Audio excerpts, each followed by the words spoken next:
네, 지난 3월 미국 뉴욕 증권거래소에 상장되면서 승승장구하던 쿠팡이 덕평 물류센터 화재 이후 연이은 악재를 겪고 있습니다. 네, 특히 구조적인 노동 환경 문제가 불거진 것은 물론이고 일부 소비자들 사이에선 불매 운동까지 확산하고 있습니다. 나이트 포커스 오늘은 이인철 참 좋은 경제연구소 소장과 함께 기업의 사회적 책임 문제 다뤄보도록 하겠습니다.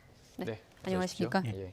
자, 우선 이 화재 얘기를 안 할 수가 없습니다. 이제 화재를 통해서 여러 가지가 드러나게 되는 것인데 안전관리를 상당히 중요한 거 아니겠습니까? 그 기업의 입장에서도요. 근데 이게 좀 부족했다 이런 지금 직원들이 나오고 있어요. 그렇습니다. 지금 쿠팡이 창사 이래 최대 위기를 맞고 있습니다. 네. 말씀하신 것처럼 지난 3월 이제 쿠팡은 미국 증시 직상장으로 화려하게 비상을 했어요. 네. 그러면서 국내 이커머스 업계의 어떤 재편되는 네. 굉장히 시장의 향후 성장성을 밝게 보는 투자자들이 많았는데 그러나 최근에 나타나고 있는 일련의 사태를 좀 보게 되면 굉장히 덩치는 커졌지만 외형은 커졌지만 안전관리, 근로자 처우, 열악한 환경 이런 것들이 모두 다 이슈가 되고 있습니다. 네. 화재뿐만이 아니라 뭐 블랙 컨슈머 논란, 여기다 우길기까지 등장을 하고 있습니다. 네. 사실 최근 들어서 이제 기업들을 보는 시야가 조금 달라졌어요. 과거에는 이익을 많이 내서 주주들한테 얼마나 많이 환원하느냐 이게 관심이 목적이었다면 지금은 ESG 경영, 환경적인 기업인가, 친환경 물품을 만들어내는 기업인가, 사회적 책임을 다하는가 네. 여기에다가 기업의 지배구조는 투명한가를 보거든요. 그게 이제 투자의 바로미터인데 네. 지금 보게 되면 이번 화재 원인 조사하는 과정을 보게 되면 물류창고는 축구장이 15배 크기인데 새로 지어진 건물인데 스프링클러가 작동하지 않았다. 이런 제보가 나오고 있고요. 네.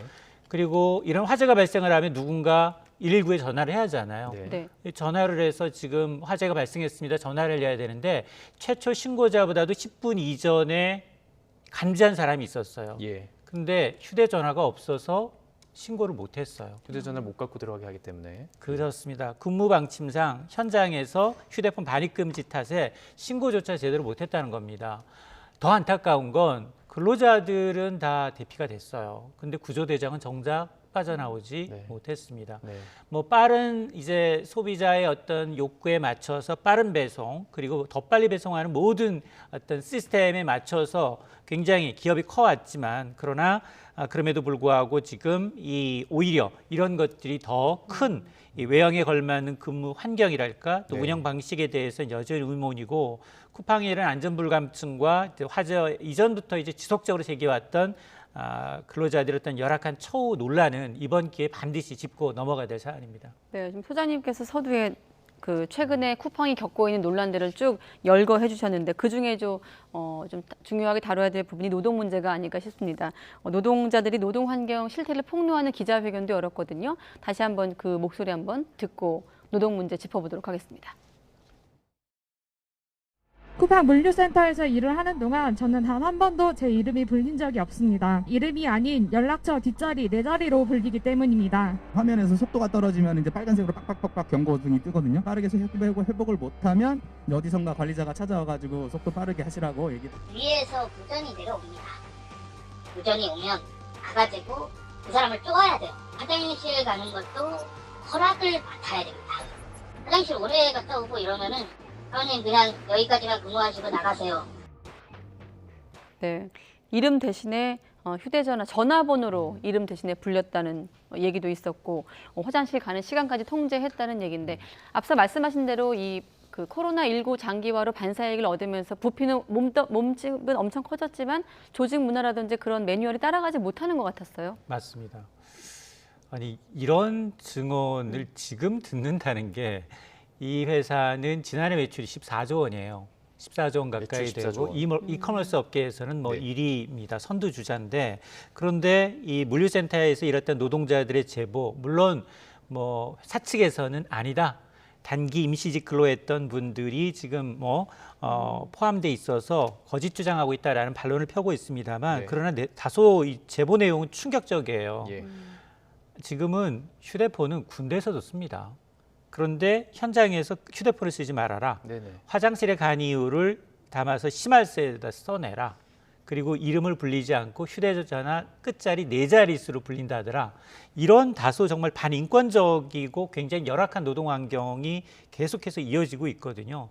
사실 이 쿠팡은 이전에도 비슷하게 계속해서 이제 이런 문제가 이제 불거졌음에도 불구하고 네네. 계속해서 조금 이제 이 거짓 주장이다, 사실과 좀 다르다라면서 발뺌을 해왔거든요. 예. 그리고 뭐 이런 발뺌에도 불구하고 이렇게 이제 휴대전화 반입을 금지해서 사고가 발생한 이후에 이제 대처 신고까지 어렵게 하다 보니까 네. 그리고 이제 사고가 발생하게 되면 이제 어떤 매뉴얼에 따라서 이 안전 교육을 시켜야 되는데 이런 네. 것도 제대로 돼 있지 않다는 겁니다. 이런 네. 것들이 나오다 보니까 아마 쿠팡에 대한 이제 시선이 굉장히 싸늘해지는 계기가 되는 것 같습니다. 예. 소장님, 제가 진짜 궁금해서 여쭤보는 건데요. 뭐 쿠팡 측 입장에서의 이제 해명들이 있습니다. 뭐 직원들은 전환 배치를 다 하고 있고, 네. 그리고 지금 나왔던 내용들은 일용직을 내세워서 거짓 주장을 한다 이렇게 주장을 하고 있는 건데요. 맞습니다. 일용직 근무자와 그냥 정규직 근무자가 다른 근무를 하는 건 아니잖아요. 근데 왜 이렇게 주장하는지 궁금하거든요. 맞습니다. 지금 보면 예. 쿠팡이 지난번에 뉴욕 증시 상장하면서 김범석 의장이 뭐라고 얘기했냐면 쿠팡 직원들한테 이제 한 200만 원에 해당하는 주식을 주겠다. 그래서 전 직원인가? 라고 들여봤더니 그게 아니에요. 이 받을 수 있는 사람은 10명 중 2명이 제한적입니다.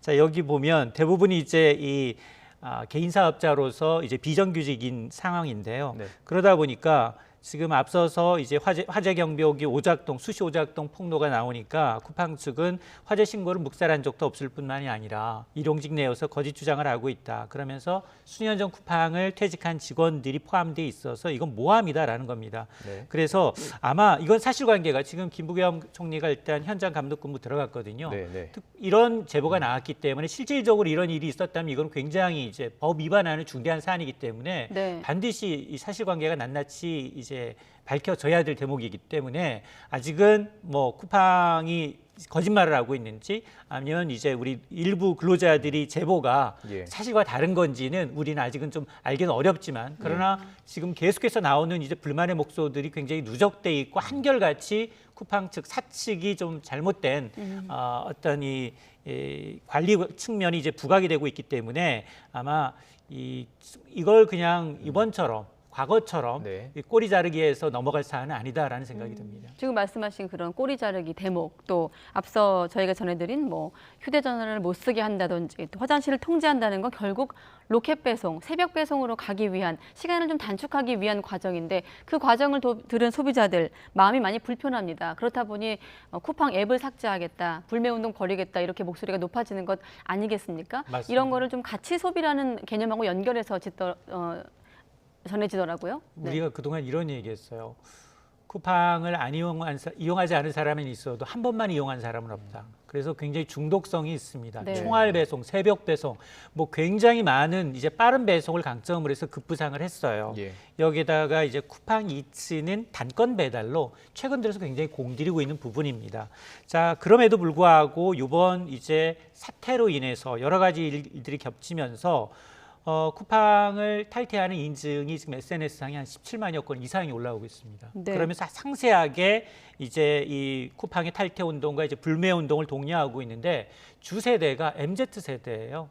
이 주로 이 밀레니엄 세대가 Z 세대를 중심으로 해서 적극적으로 이런 불매 운동에 나서고 있는데 네. 이게 그동안 앞서 제가 이제 우리 소비자들이 굉장히 현명해졌거든요. 과거처럼 물건 좋게 만들고 싸게 만들고 저가 배송해 주는 거 좋지만 그럼에도 불구하고 사회적 책무를 다하는 기업에 대해서 내가 조금 더 부담을 한다 하더라도 경제적인 부담을 한다 하더라도 나는 그 기업을 이용하겠다는 거예요. 예. 네. 그래서 쿠팡 없이도 살 수 있다.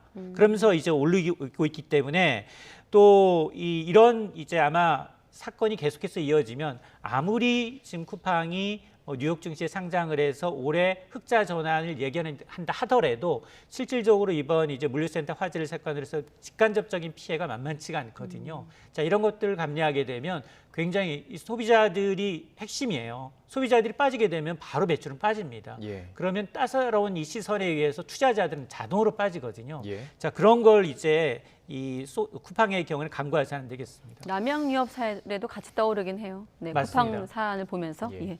지금 소비자들이 분노하는 이유 이 부분도 짧게 좀 짚어보고 싶은데요. 네. 그 창업자죠. 김범석 창업자가 어쨌든 뭐 공교롭게 그날 이제 모든 걸 내려놓는 과정들이 지금 밝혀졌습니다. 사실 뭐 앞서서 진행이 됐다고 하는데 어떻게 된 건지 좀 정리해 좀 해주시면 좋을 것 같아요. 그러니까 쿠팡이 뭐 업력은 10년이 됐지만 네. 그러니까 좀 급부상하다 보니까 예.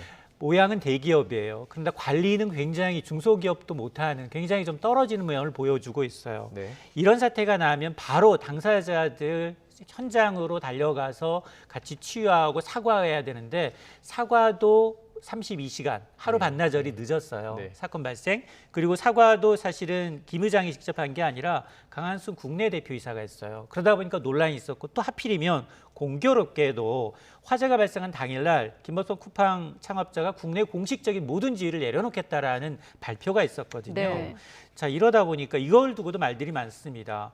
아니 창업주가 뭐 글로벌 사세를 확장하기 위해서 뭐 집중하기 위해서 국내는 접어두고 이제 이 쿠팡의 LCC 모기업이 있는 미국 회사에 집중을 하겠다라는 거는 뭐 이해한다 하더라도 그럼에도 불구하고 지금 이게 내년 1월부터 우리는 이제 중대재해법 시행을 앞두고 있습니다. 네. 이 중대재해처벌법이라는 건 이 사업장에서 사망 사고와 같은 이 중대 재해가 발생했을 경우 사업주나 경영 책임자가 주의미를 잘못했다. 이럴 경우에는 1년 이상 징역 또는 네. 10억 원 이하의 벌금에 처하도록 되어 있습니다. 네. 그러니까 이 시점을 앞두고 이제 사임했다라는 거고 물론 쿠팡 측은 이미 지난달 말에 사임 이사를 표시를 했고 등기 이사에서 사임을 했고 그리고 사임 발표 당일날 주주총회에서 이사회에서 주주총회인 이사회에서 이루어져서 이제 5시간 후 공교롭게도 화재 발생 5시간 이후에 발표하게 됐지만 네. 그건 아니다라고 발표하고 있지만 그러나 실제로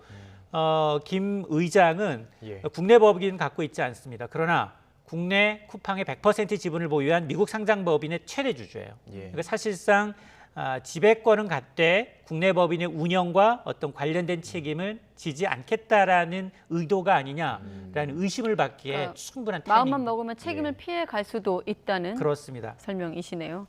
네, 사실 뭐 관련해서 중대재해처벌법과도 연결되는 부분인데 뭐 과로사 얘기가 이번에만 나온 게 아니라 지난해부터 계속 제기된 대목 아니겠습니까? 사실 최근에 이 쿠팡 논란 불거지면서 저희 화면에도 나옵니다만 이 로고가 새겨진 점퍼 입고 다니시는 괜히 노동자들이 애먼 시선을 받을까 봐 우려가 되는데 어떻습니까? 이런 사안들 계속 누적되고 있거든요. 어떻게 좀 쿠팡이 대응해야 한다고 보십니까? 그렇습니다.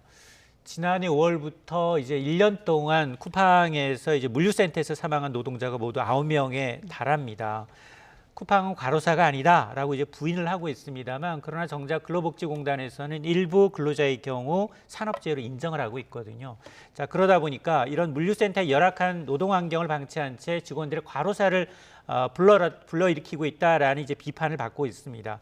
자, 그럼에도 불구하고 지금 이 쿠팡의 경우에는 이렇게 산재를 인정하지 않게 되면 신청인이 제 사실을 증명하기 위해서 공단에다 여러 가지 서류를 제출해야 합니다. 그러면 거대 공룡인 회사와 이제 산재를 당한 이 근로자 사이에는 법적 공방에서는 굉장히 시간과 돈과의 싸움이거든요. 예. 그러다 보니까 이런 것들이 알려지다 보니까 지금은 뭐 어떻게 이제 쿠팡이 사측 입장에서 이런 산재와 관련해서 어떻게 하겠다라는 이제 대책을 내놓을지 네. 이것도 지금 늦었어요, 한참.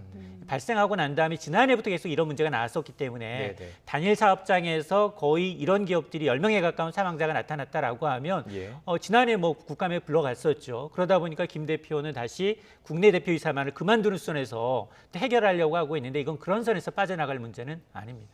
자, 그럼 정부도 지금 역할을 해야 됩니다. 조금 전에 말씀해 주셨듯이 김부겸 국무총리 특별 근로감독 이것을 지시를 했는데요.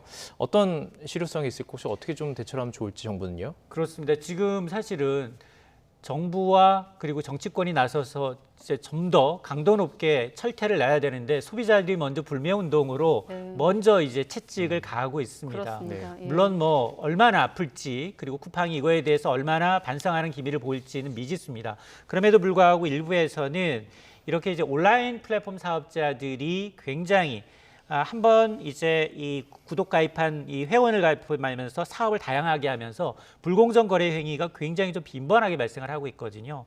여기에다가 이 온라인 플랫폼 이용자의 어떤 지위를 굉장히 강화하면서 소위 갑질을 근절하지 못하고 있습니다. 그러다 보니까 공정한 온라인 거래 이 질서 확립을 위해서 온라인 플랫폼 이 중개 거래에 관한 공정에 관한 법률이 좀 조속하게 마련돼야 되는 게 아니냐라는 지적이 나오고 있고 네. 그리고 김범석 회장은 이민자여서 1.5세에 대해서 미국인이거든요. 그러다 보니까 올 4월 이 기업 총수 집단에서 빠졌어요. 그러다 보니까 이런 것들도 한번 이번 기회에 한번 되돌아볼 필요가 있어 보입니다. 네, 사실 편리함의 아이콘 쿠팡입니다. 근데 불편함을 감수하겠다는 소비자들이 지금 꾸짖고 있는 거거든요. 말씀하신 것처럼 좀 쿠팡이 어떻게 진정성을 보일지 함께 지켜보도록 하겠습니다.